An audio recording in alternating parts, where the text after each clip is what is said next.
નમસ્કાર મિત્રો આજની વિડીયોમાં વાત કરીશું દેશ અને દુનિયાના સુપરફાસ્ટ સમાચારની। સૌપ્રથમ વાત કરીએ તો આપના અધ્યક્ષ ઈસુદાન ગઢવીએ આપ્યું છે નિવેદન। આમ આદમી પાર્ટીના વિસાવદરના ધારાસભ્ય ભૂપત ભયાણીએ રાજીનામું આપ્યું છે, જેને લઈને રાજ્યમાં અનેક સવાલ ઊભા થયા છે। આમ આદમી પાર્ટી ગુજરાતના અધ્યક્ષ ઈસુદાન ગઢવીએ મીડિયા સમક્ષ જણાવ્યું છે કે હું વિસાવદરની જનતાની માફી માગું છું। અમે ખોટા વ્યક્તિની પસંદગી કરી હતી। ભાજપ આપ અને અરવિંદ કેજરીવાલની નીતિઓને ખતમ કરવા માગે છે। આપના હજુ 2 ધારાસભ્યો રાજીનામું આપશે તેવી પણ લોકચર્ચાઓ ચાલી રહી છે। અન્ય મહત્વના સમાચારની વાત કરીએ તો હવામાન વિભાગે જણાવ્યું છે કે આગામી 24 કલાકમાં ગુજરાતના કેટલાક વિસ્તારોના હવામાનમાં ફેરફાર નહીં જોવા મળે। કેટલાક વિસ્તારોમાં 1 થી 2 ડિગ્રી તાપમાન પણ વધી શકે છે।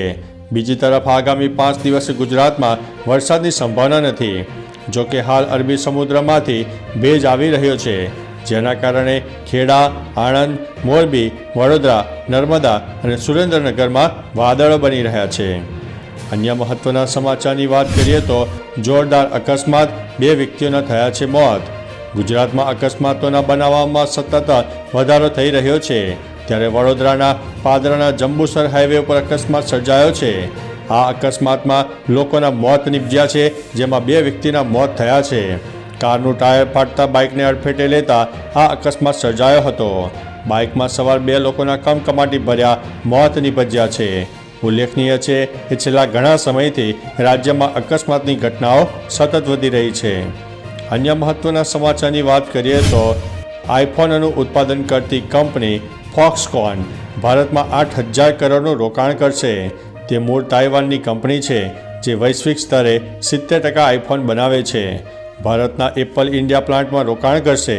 કુલ 13,000 કરોડનું રોકાણ કરવાની કંપનીની યોજના છે। રિપોર્ટ મુજબ તામિલનાડુ ખાતે ચાલી રહેલા પ્લાન્ટમાં કંપની 40,000 લોકોને રોજગારી પણ આપી રહી છે। ભારતમાં 4 થી 5 સેમિકન્ડક્ટર પ્લાન્ટ સ્થાપવાની પણ કંપનીની યોજના છે। તો ચાલો મિત્રો, ફરીથી દેશ અને દુનિયાના સુપરફાસ્ટ સમાચાર લઈને મળતા રહીશો। ત્યાં સુધી અમને રજા આપશો। નમસ્તે।